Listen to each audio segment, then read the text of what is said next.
नमस्कार। आज वैशाख शुक्ल नवमी शक 1936 जागतिक रेड क्रॉस दिन सादर करत आहोत ठाणे वार्ता। ठळक घडामोडी। प्रत्येक कार्यालयानं आपत्ती व्यवस्थापन यंत्रणा सुसज्ज ठेवण्याचं जिल्हाधिकाऱ्यांचं आवाहन।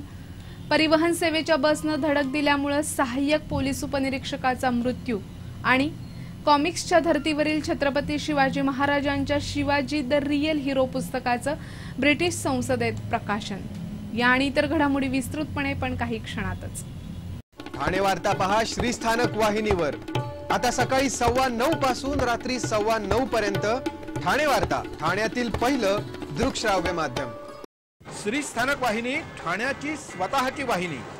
ठाण्यातील घडामोडी, कार्यक्रम, वादविवाद, अगदी गाणी, नाटक याचा आनंद घर बसल्या पहा श्रीस्थानक वाहिनी। आपल्या ठाण्याचं हक्काचं व्यासपीठ श्रीस्थानक वाहिनी। ठाणे वार्ता आता संकेतस्थळावर देखील ठाणेवार्ता.com वर क्लिक करा आणि ठाण्याच्या घडामोडी जाणून घ्या। ठाण्यातील पहिलं ऑनलाईन माध्यम ठाणेवार्ता.com। नमस्कार मंडळी, दर रविवारी पाहायला विसरू नका। नमस्कार मंडळी, आपल्या प्रश्नांचं थेट उत्तर। ठाणे वार्ता पहा श्रीस्थानक वाहिनीवर।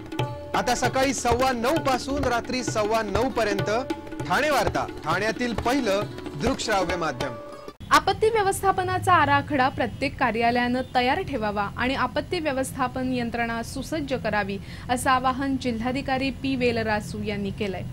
नियोजन भवनात पावसाळा पूर्व तयारीचा आढावा घेण्यासाठी झालेल्या बैठकीत बोलताना त्यांनी हे आवाहन केलं।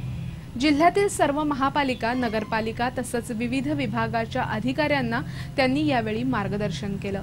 प्रत्येक कार्यालयानं शोध आणि बचाव कार्याचं प्रशिक्षण द्यावं। 1 जून पासून 24 तास नियंत्रण केंद्र सुरू करावं। महापालिकांनी धोकादायक इमारतींची यादी तयार ठेवावी। योग्य नालेसफाई करावी। आरोग्य विभागानं औषधाचा पुरेसा साठा ठेवावा। पाटबंधारे विभागानं धरणातील पाण्याकडे लक्ष ठेवावं।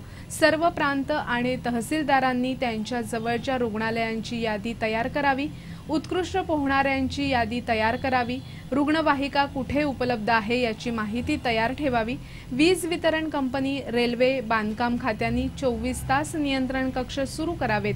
प्रत्येक कार्यालयानं यासाठी एक अधिकारी नेमावा आणि आपापल्या स्तरावर यंत्रणा उभारावी। तसंच या काळात कोणत्याही अधिकाऱ्यांनी जिल्हाधिकाऱ्यांच्या परवानगीशिवाय मुख्यालय सोडू नये। कोणत्याही आपत्तीचा सामना करण्यासाठी तयार राहावं अशा सूचना जिल्हाधिकाऱ्यांनी यावेळी केल्या। जिल्हा आपत्ती व्यवस्थापन प्राधिकरणानं आपत्ती व्यवस्थापनाच्या अनुषंगानं एक सादरीकरण करून केलेल्या पूर्वतयारीची माहिती दिली। ठाणे महापालिका क्षेत्रातील 134 शाळांना आर्थिक दुर्बल घटकासाठी असणाऱ्या 25% आरक्षित जागा भरण्यासाठी नोटिसा बजावल्या आहेत। शिक्षणाचा हक्क कायद्याअंतर्गत आर्थिक दुर्बल घटकांच्या मुलांना खासगी शाळांचे दरवाजे उघडे झाले, मात्र जनजागृतीच्या अभावामुळे बहुतेक पालक भरमसाठ देणग्या देऊन प्रवेश घेत असल्याचं दिसतंय। 25% आरक्षित जागा भरत नसल्याचं शाळांकडून सांगितलं जातं। यामुळे महापालिकेच्या शिक्षण विभागानं अशा शाळांना 25% जागा भरण्याच्या नोटिसा बजावल्या आहेत। गेल्या वर्षी 25% आरक्षित जागे अंतर्गत अवघे 104 प्रवेश झाले। हजारो जागा उपलब्ध असताना त्याचा लाभ मात्र विद्यार्थ्यांना मिळाला नाही।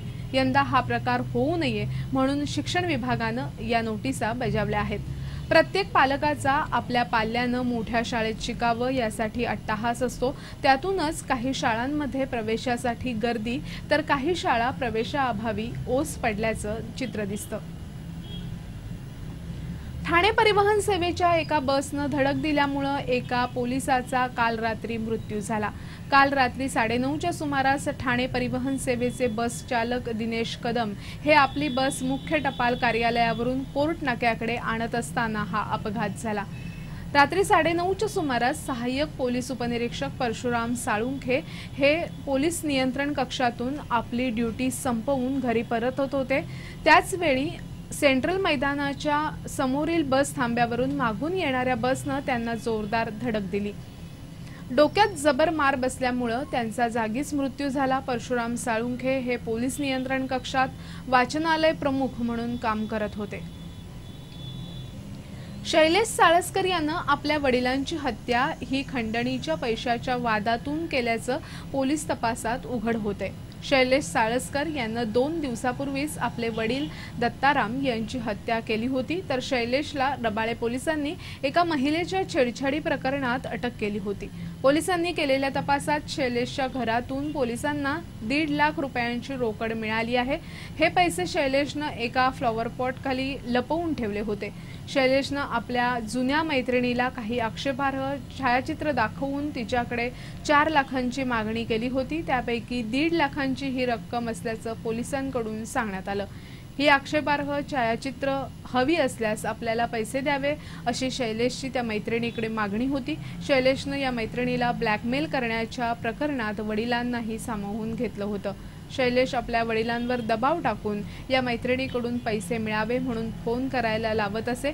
या खंडणीच्या पैशावरूनच या दोघांमध्ये वाद झाले आणि शैलेशनं पैशाच्या बॅगनंच वडिलांची हत्या केली।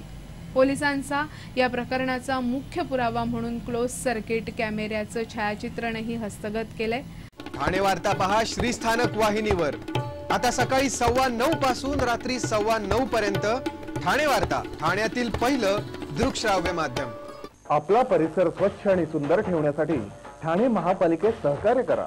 ओला सुका कचरा वेगवेगळा जमा करा आणि रोगराईपासून मुक्तता मिळवा। श्रीस्थानक वाहिनी, ठाण्याची स्वतःची वाहिनी।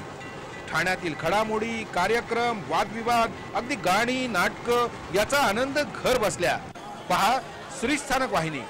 आपल्या ठाण्याचं हक्काचं व्यासपीठ श्रीस्थानक वाहिनी। ठाणे वार्ता आता संकेतस्थळावर देखील ठाणेवार्ता.com वर क्लिक करा आणि ठाण्याच्या घडामोडी जाणून घ्या। ठाण्यातील पहिलं ऑनलाईन माध्यम ठाणेवार्ता.com। डॉक्टर आणि रुग्णांचं पिढ्यानपिढ्यांचं जिव्हाळ्याचं नातं म्हणजेच डॉक्टर बेडेकर हॉस्पिटल।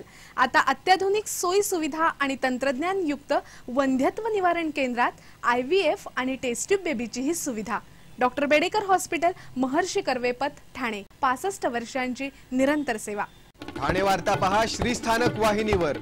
आता सकाळी 9:15 पासून रात्री 9:15 पर्यंत ठाणे वार्ता, ठाण्यातील पहिलं दृकश्राव्य माध्यम। शिवाजी महाराजांचा उल्लेख लुटारू म्हणून करणाऱ्या ब्रिटिशांना महाराजांच्या खऱ्या कर्तृत्वाची आणि चारित्र्याची ओळख करून देण्यासाठी निर्माण करण्यात आलेले शिवाजी द रियल हिरो या पुस्तकाचं प्रकाशन ब्रिटनच्या संसदेत करण्यात आलं। ब्रिटनच्या संसदेतील विस्टन चर्चिल सभागृहात या पुस्तकाचं प्रकाशन शिवशाहीर बाबासाहेब पुरंदरे यांच्या हस्ते करण्यात आलं, अशी माहिती काल एका पत्रकार परिषदेत देण्यात आली। ब्रिटनच्या संसदेमध्ये एखाद्या ऐतिहासिक भारतीय पुस्तकाचं प्रकाशन होण्याचा हा पहिलाच प्रसंग होता। शिवचरित्र जगभर पोहोचावं आणि शिवाजी महाराजांची खरी ओळख जगाला व्हावी याकरता शिवाजी द रियल हिरो या पुस्तकाच्या इतर खंडांचं प्रकाशन इस्रायल आणि अमेरिकेमध्ये करण्याची योजना असल्याचं यावेळी सांगण्यात आलं। ब्रिटनमधील प्रकाशन सोहळ्यास भारताचार्य सुग शेवडे, खासदार कीथ वाज तसंच इतर मान्यवर उपस्थित होते।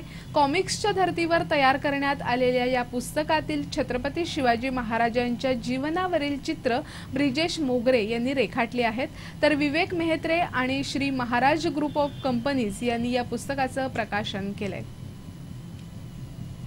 ठाणे जिल्ह्याच्या काही भागात काल अवकाळी पाऊस झाला। पाऊस आणि जोरदार वाऱ्यामुळे बऱ्याच ठिकाणी झाडं पडण्याच्या घटना घडल्या। जिल्ह्याच्या मुरबाड, शहापूर या भागात या पावसाचा फटका बसला। यामुळे या भागातील वीज गायब झाली होती। ठाणे शहरातही संध्याकाळच्या सुमारास जोरदार वारा सुटला होता। या वाऱ्यामुळे काही वेळ अंगाची लाहीलाही होणाऱ्या तीव्र उष्म्यापासून ठाणेकरांची सुटका झाली, मात्र नंतर पुन्हा तापमानात वाढ झाली। आज सकाळीही काही काळ ढगाळ वातावरण होतं। ढगाळ वातावरणामुळे उष्म्यात वाढ झाल्याचं जाणवत होतं। गेले 3-4 दिवस शहरातील तापमान 33 डिग्री सेल्सिअस होतं, मात्र काल तापमानाचा पारा 36 अंशाच्या वर गेला होता। आज जरी तापमानाचा काटा 34 अंशावर असला तरी हवेतील आर्द्रता कमी झाल्यामुळे उकाड्यातील वाढ अधिक जाणवत होती।